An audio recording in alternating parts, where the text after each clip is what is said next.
I slipped into my parents' house quietly, needing just a glass of water after the long drive. The kitchen was dimly lit, but I could hear voices from the living room. I was about to call out when I heard my dad's laughter echo through the hallway. "She's such a gullible fool," he said, his voice dripping with amusement. My hand froze on the cabinet handle. Mom's voice joined in, equally smug. "I can't believe we don't need to work because of her. It's like having our own personal bank account."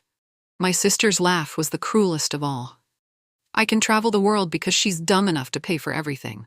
Designer bags, spa trips, whatever I want. She just keeps giving."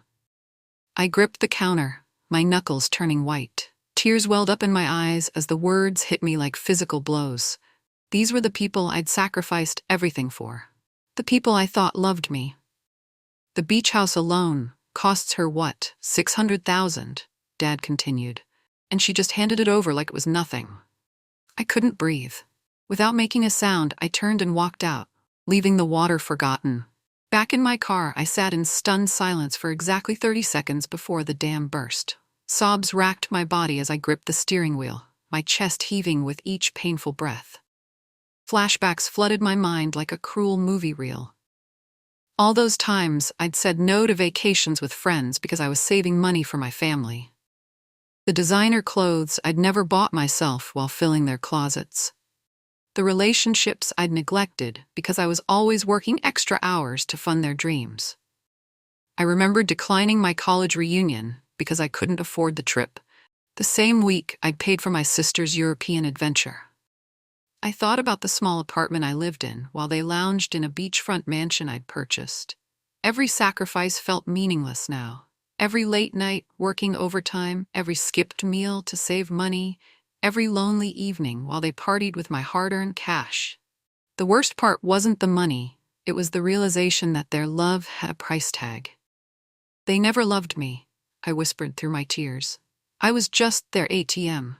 The words hung in the air like a death sentence to my old life. That night, I sat in my living room surrounded by the evidence of my foolishness. Photo frames showed smiling family vacations I'd paid for, but couldn't enjoy because I was too stressed about money. Gift receipts scattered across my coffee table told the story of birthdays, holidays, and random just-because presents that had drained my savings. Each item felt like a mockery now. The expensive watch I'd bought Dad for his birthday. The designer purse for Mom's anniversary. The countless shopping sprees I'd funded for my sister's Instagram photos. I picked up a photo of us at the beach house warming party. They were all beaming, raising champagne glasses filled with wine I'd purchased, celebrating in a home I'd bought. I wasn't even in the picture. I was probably behind the camera, as always. Something inside me shifted. The tears stopped. My jaw clenched. A cold determination spread through my chest like ice water. "They will learn what life is like without me," I said to the empty room. My voice was steady now, resolved. "They want to call me a gullible fool? Let's see how foolish they think I am now." The transformation was complete. I was no longer their cash cow. The first step was simple, but devastating. I logged into my banking app and systematically canceled every automatic payment I'd set up for them.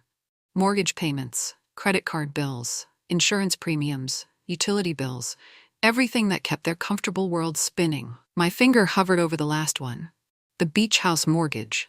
$6,000 monthly. Gone. Within hours, the effects began.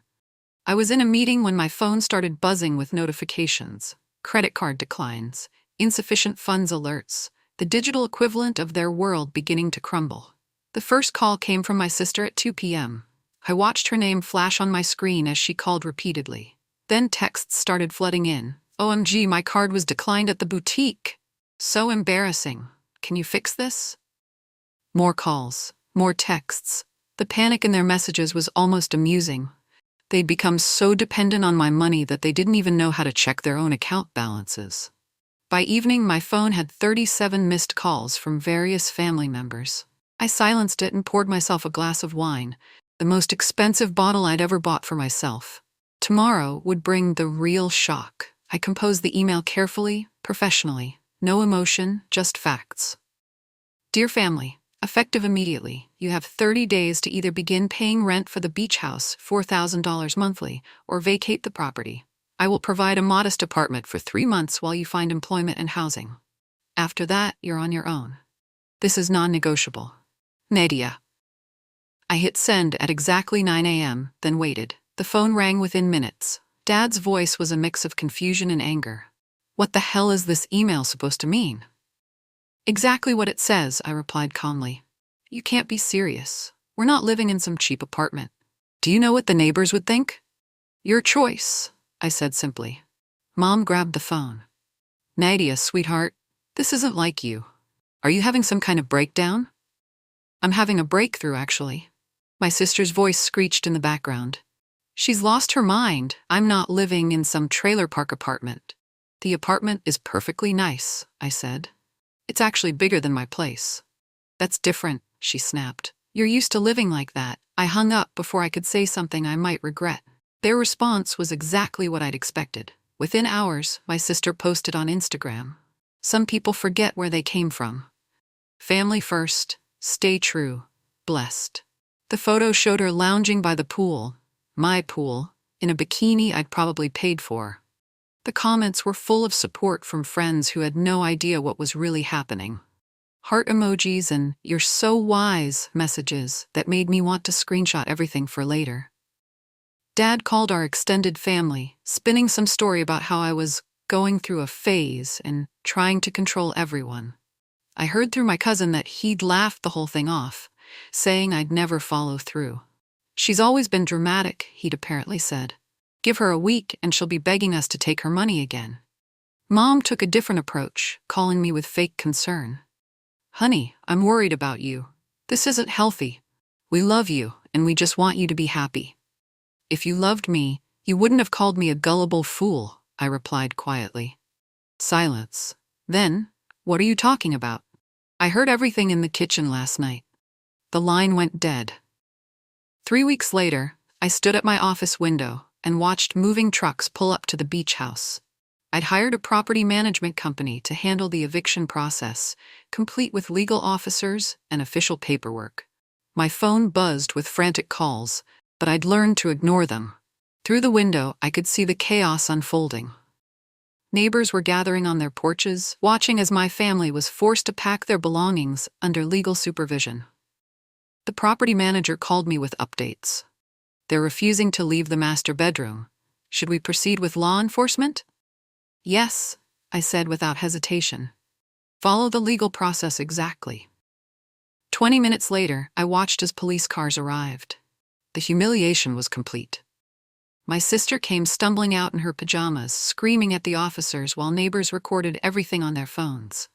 Dad tried to argue with the lead officer, waving papers around dramatically.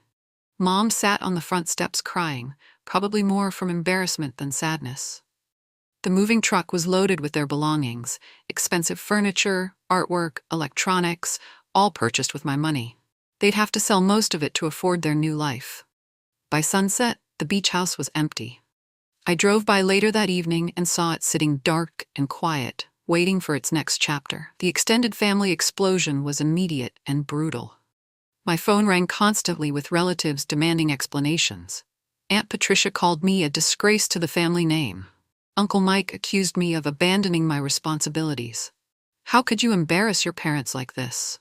Aunt Patricia screamed. Having them evicted like common criminals. They were living in my house without permission, I replied calmly. It's still your family. You don't treat family this way. The irony wasn't lost on me. Where was this family loyalty when they were calling me a fool behind my back? Cousin Rachel tried a different approach, calling with fake sweetness. Nadia, everyone's really worried about you. This isn't like you at all. Maybe you never really knew me, I said. Your parents are staying with us now, and they're heartbroken. They said you just snapped for no reason. Did they mention what they said about me in their kitchen? Silence. Then, what are you talking about? Ask them. I'm sure they'll tell you the truth. More silence. We both knew they wouldn't. The family group chat was buzzing with messages painting me as the villain. But I had something they didn't know about yet. Evidence that would change everything. The tow trucks arrived at 6 a.m. sharp. I'd arranged for both vehicles to be repossessed simultaneously. The luxury sedan and the sports car I'd purchased for my sister's graduation. From my office, I couldn't see the chaos directly, but my property manager called with updates. The young woman is hysterical. She's literally laying on the hood of the red car. I closed my eyes, feeling a mix of satisfaction and sadness. Proceed according to plan. The older gentleman is yelling at our drivers, but the paperwork is all in order. Both vehicles are registered in your name. 20 minutes later, I received a video from a neighbor who'd witnessed the scene. My sister was screaming as her prized sports car was loaded onto the truck. She'd posted so many Instagram photos with that car, showing it off to her friends, never mentioning who'd actually bought it. Dad was arguing with the tow truck driver, waving his arms dramatically. But the paperwork was ironclad. I owned both vehicles outright. The video went viral in our small community. Someone had posted it on Facebook with the caption, "When the bank comes calling." The comments were brutal. People were laughing at my family's public meltdown. I saved the video to my phone, evidence of their true character. The credit freeze was the final financial blow. I called the bank and froze all accounts I'd opened for them, plus canceled every credit card that I'd been paying for. The effects were immediate and devastating. Mom called me from the grocery store, her voice shaking. "Nadia, my card was declined. There's a line of people behind me. I'm so embarrassed." "There's a job application booth right outside the store," I said gently. "Maybe it's time to start there. I haven't worked in 15 years. I don't even know how to apply for jobs anymore." Then learn. Other people figure it out every day. My sister's experience was worse. She'd been at an expensive restaurant with friends, probably trying to maintain her image. When all 3 of her cards were declined, she'd called me sobbing. Everyone was staring. My friends had to pay for my meal. Do you know how humiliating that was? "Welcome to my world," I said. "Remember when you called me a gullible fool? This is what it feels like to be the fool." "I never said that. We both know you did." For the first time in years, my family was experiencing what normal people dealt with every day: financial responsibility. The angry confrontation happened on a Tuesday evening. I was making dinner when I heard pounding on my door, followed by shouting, "Nadia, open this door right now." Dad's voice was furious. I opened the door calmly. All 3 of them stood there, faces red with anger and embarrassment. Dad pushed past me into my living room. "What the hell is wrong with you?" he demanded. "We raised you better than this." "Did you? Because I heard what you really think about me." Mom tried a different approach. "Honey, we're family. Families help each other through tough times." "Families don't call each other gullible fools," I replied. My sister stepped forward, her voice shaking with rage. "You're destroying our lives over something you think you heard." "I know what I heard. Every word." "We love you," Mom said, tears streaming down her face. "Everything we said was just frustration. We didn't mean it." "You meant every word. You just didn't expect me to hear it." Dad's voice became demanding. "Stop this childish behavior and restore our accounts. We need our lives back." I looked at all 3 of them. People I'd sacrificed everything for, now standing in my living room making demands. "You never appreciated any of it," I said quietly. "And now you know what life is like without it." I closed the door on them. The voice recording was my nuclear option. I'd saved it on my phone that first night, my hands shaking as I'd pressed record during their kitchen conversation. Every cruel word, every laugh, every dismissive comment about my intelligence and generosity. I uploaded it to the family group chat with a simple message. "Since there seems to be confusion about what was said, here's the actual conversation." The response was immediate. Cousin Rachel messaged privately, "Oh my God, Nadia, I had no idea." Aunt Patricia, who'd been so critical, went silent for hours before sending, "I owe you an apology." Uncle Mike called within minutes. "I'm sorry I didn't believe you, that was harsh." But the best responses came from family members I barely knew. Great Aunt Susan wrote, "I always wondered how they afforded that lifestyle. Now I know. I'm proud of you for standing up for yourself." The family group chat exploded with shocked reactions. Message after message of support for me. Awkward silences from my parents and sister's supporters. My sister tried to do damage control, That was taken out of context. We were just joking around. But everyone could hear the tone, the cruelty, the genuine mockery in their voices. The truth was finally out, and it was uglier than anyone had imagined. The fake apology started immediately. My phone buzzed constantly with overly sweet messages that made my skin crawl. "Darling, you know we were just joking around," Mom texted. "We say silly things sometimes, but we love you so much." Dad tried a different approach. "I'm sorry if we hurt your feelings. Sometimes we say things we don't mean when we're stressed." My sister's Instagram went into overdrive. Post after post about family love and forgiveness and staying strong together. Photos of us from happier times, with captions like, "Nothing is stronger than family bonds." "Family love, blessed sisters." The comments on her posts were telling. People who'd seen the recording were leaving subtle messages. Actions speak louder than words, and some bonds are stronger than others. She called me crying, her voice dripping with fake emotion. "Nadia, I'm so sorry. I never meant to hurt you. Can we please talk?" "We are talking," I replied. "I mean in person. I want to make this right." "How? I don't know. Just tell me what you want me to do. Get a job, pay your own bills, prove you can take care of yourself." "That's not fair. You know I don't have any job experience." "Then get some." I hung up, unmoved by her theatrics. After 6 weeks of constant apologies and fake sweetness, I started to waver. The isolation was harder than I'd expected. Holidays were coming, and the thought of spending them alone made my chest ache. My sister called every day, crying about how sorry she was. "I've learned my lesson," she sobbed. "I promise I'll change. I'll get a job, I'll pay you back, I'll do anything." Mom sent handwritten letters, pages of apologies and promises. "I raised you better than this," she wrote. "I failed as a mother by taking advantage of your kindness. Give me another chance." Even Dad, who'd been the angriest, left voicemails that sounded genuinely remorseful. "I was wrong, kiddo. You're not a fool. You're the smartest one in this family, and I'm an idiot for not seeing it." I found myself rereading their messages, looking for signs of genuine change.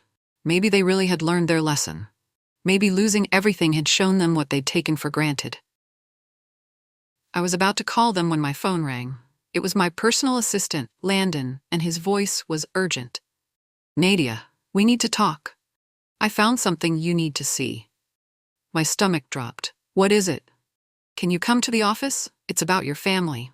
Landon had papers spread across his desk when I arrived. Bank statements, transfer requests, official-looking documents that made my heart race. "I monitor all your accounts as part of my job," he said carefully. "Yesterday, I caught some unusual activity." He showed me the transfer requests, 3 separate attempts to move large sums from my accounts to accounts I'd never seen before. The amounts were staggering, more money than most people made in a year. "When were these initiated?" I asked, my voice barely a whisper. 2 days ago. All 3 requests came from devices registered to your family members." My sister had tried to transfer $50,000. Dad had gone for $75,000. Mom's attempt was the most modest at $25,000. "They used saved passwords and security questions," Landon continued. "They almost succeeded. If I hadn't been monitoring, the transfers would have gone through." I stared at the papers, feeling like I'd been punched in the stomach. All those tearful apologies, all those promises to change, all those sweet messages, and they'd been trying to rob me blind. "There's more," Landon said gently. "I found evidence they've been planning this for weeks. Text messages between them discussing how to access your accounts." I almost fell for it. I'd almost forgiven them. "What do you want me to do?" Landon asked. "Block everything. Change every password. I'm done." The phone call was the hardest thing I'd ever done. My voice shook as I dialed, but my resolve was iron strong. "Hi, Mom. I need to tell you something." "Nadia, I'm so glad you called. I was just thinking about you." "I know about the transfer requests." Silence. "Then, what transfer requests?" "All 3 of them. 50,000, 75,000, 25,000. Did you really think I wouldn't notice?"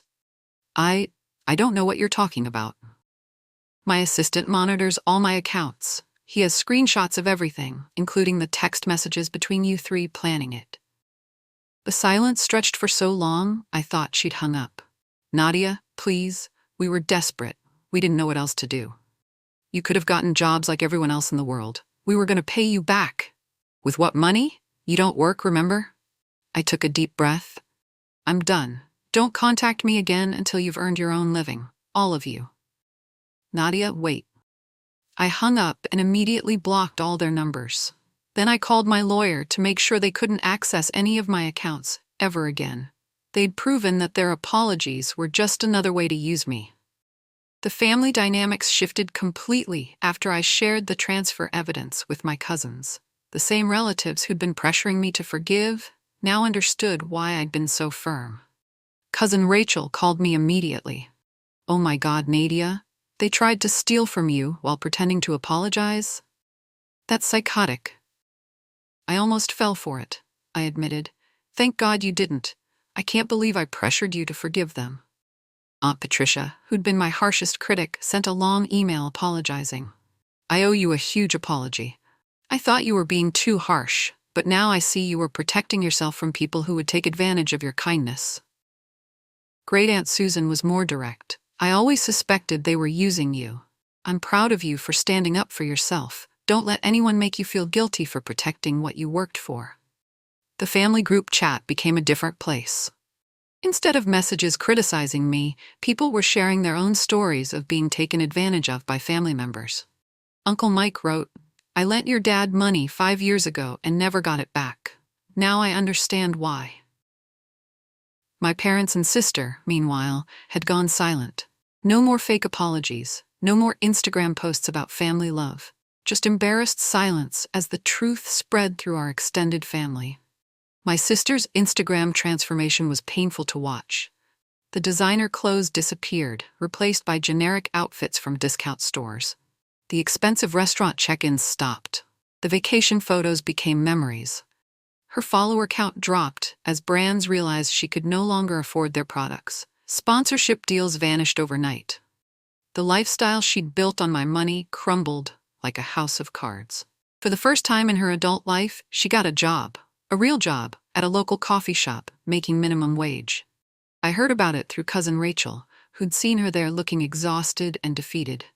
She was making lattes, Rachel told me. She looked like she wanted to disappear when she saw me. Part of me felt guilty. I'd created this situation by enabling her for so long. But another part of me felt proud. She was finally learning what work meant, what independence looked like. Her Instagram posts became sporadic. Instead of daily luxury updates, she posted occasionally about new beginnings and finding herself. The comments were mixed. Some people supportive, others clearly enjoying her downfall. The girl who'd called me a gullible fool was learning what real life felt like, and for the first time, I didn't feel sorry for her. My parents took the opposite approach. Instead of adapting to their new reality, they doubled down on their bitterness. They refused to work, insisting it was beneath them to take minimum wage jobs. They moved in with Aunt Patricia, who later told me she regretted the decision within days. They complain constantly, she said, about everything. The food, the TV, the temperature. And they keep bad-mouthing you to anyone who will listen. Dad apparently spent his days calling old friends, trying to get them to invest in get-rich-quick schemes. He's convinced he doesn't need to work, Aunt Patricia said.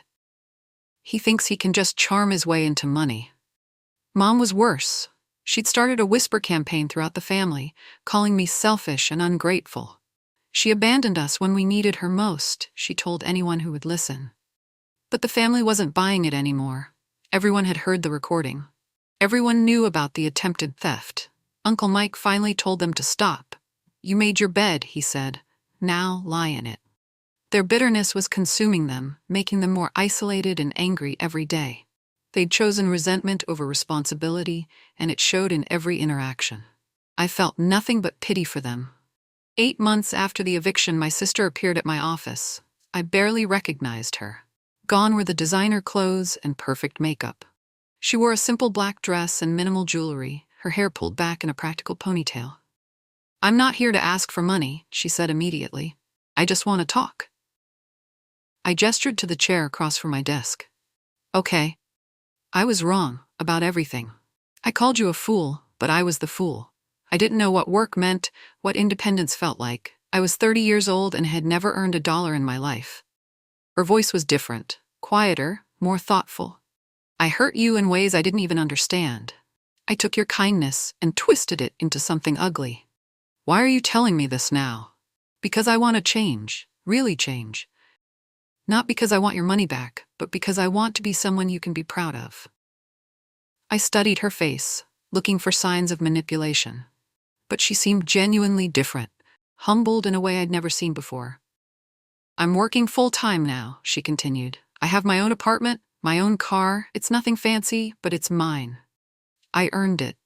How does it feel? Terrifying and amazing. I never knew I could take care of myself. For the first time in years, I saw my sister instead of my user. Over the following months, my sister kept her word.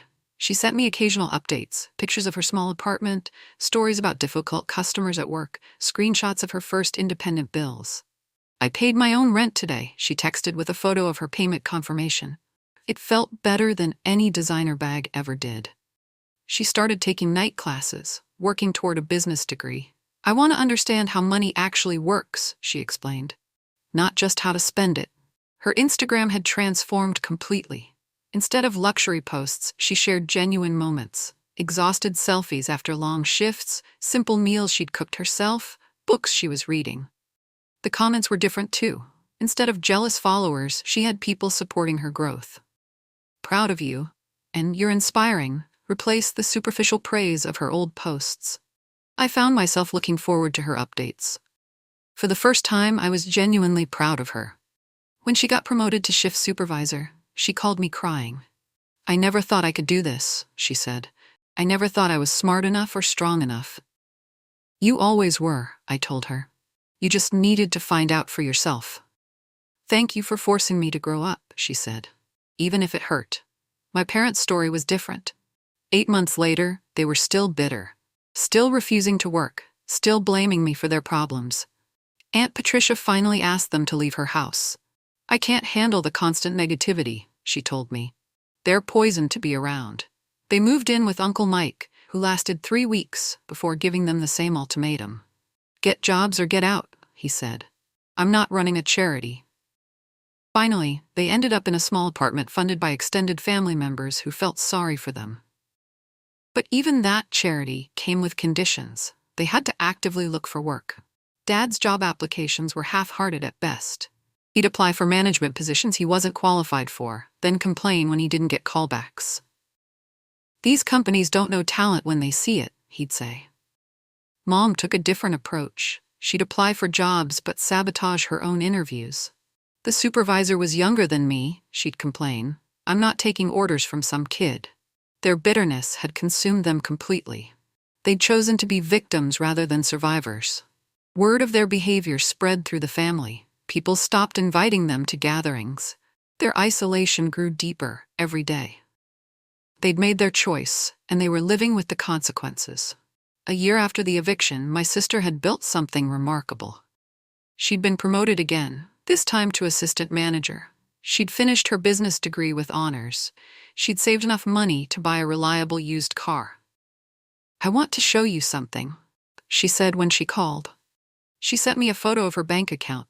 It wasn't much by my standards, but it was entirely hers. I've never had my own money before, she said. It's scary and exciting and empowering all at once. She'd also started dating someone, a teacher she'd met at school. He doesn't know about my past, she admitted. I'm just the hardworking woman he met in accounting class. How does that feel? Free. He likes me for who I am now, not who I was or what I had. Her transformation was complete. The spoiled, entitled girl who'd called me a fool had become a responsible, independent woman. I keep thinking about what you said, she told me, about learning what life is like without you. It was the best gift you ever gave me. Better than the sports car? She laughed. The car was just a car. This is a life.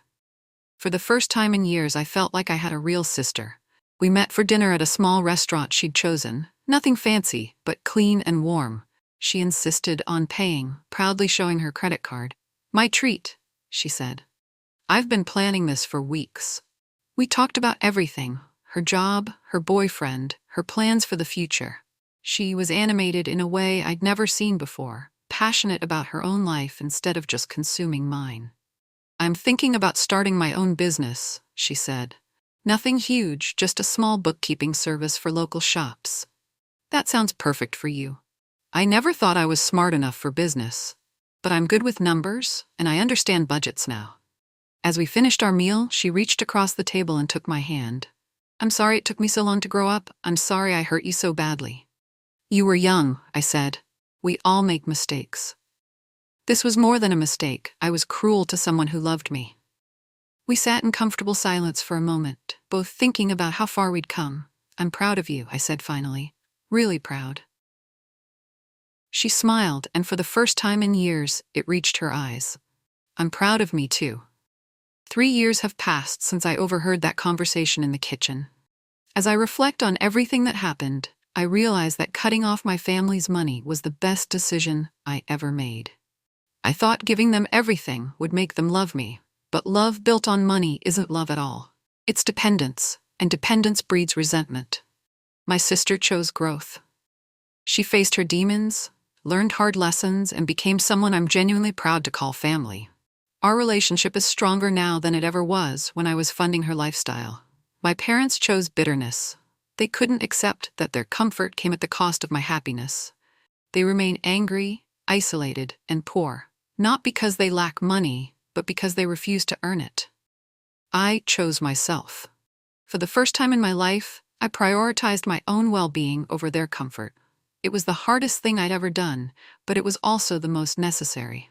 Last week, I drove past the beach house. A new family lives there now, a hard-working couple with 2 young children. I watched them playing in the yard, building sandcastles, laughing together. The house finally has the love it deserves.